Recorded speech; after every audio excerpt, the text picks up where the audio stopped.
حضرت علی بن ابی طالب رضی اللہ تعالیٰ عنہ سے مرفوع مروی ہے کہ ہر دل کے لیے چاند کے بادل کی طرح گناہ کا ایک بادل ہوتا ہے۔ چاند روشن ہوتا ہے کہ اچانک وہ بادل اسے ڈھانپ لیتا ہے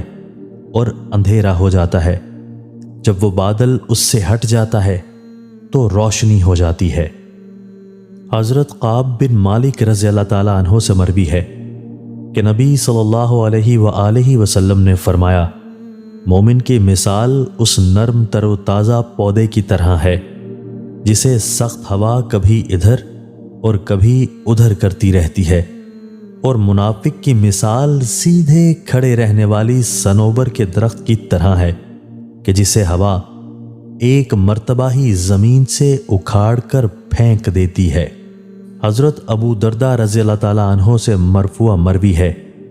کہ جس شخص نے مسلمانوں کے راستے سے کوئی تکلیف دہ چیز ہٹائی، اللہ تعالیٰ اس کے لیے ایک نیکی لکھ دے گا، اور جس شخص کے لیے اللہ تعالیٰ اپنے پاس کوئی نیکی لکھ دے اسے اس نیکی کے بدلے جنت میں داخل کرے گا۔ حضرت عائشہ رضی اللہ تعالیٰ عنہا سے مرفوع مروی ہے کہ جس شخص نے لوگوں کو ناراض کر کے اللہ کو راضی کیا، اللہ تعالیٰ لوگوں سے اس کے لیے کافی ہو جائے گا، اور جس شخص نے لوگوں کو راضی کر کے اللہ کو ناراض کیا، اللہ تعالیٰ اسے لوگوں کے سپرد کر دے گا۔ آپ صلی اللہ علیہ وآلہ وسلم نے فرمایا، جو شخص یہ جاننا چاہتا ہے کہ اس کے لیے اللہ عز و جل کے پاس کیا ہے تو وہ یہ دیکھے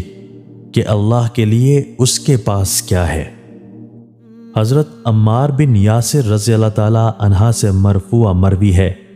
کہ دنیا میں جس شخص کے دو چہرے ہوئے، قیامت کے دن اس کے لیے آگ کی دو زبانیں ہوں گی۔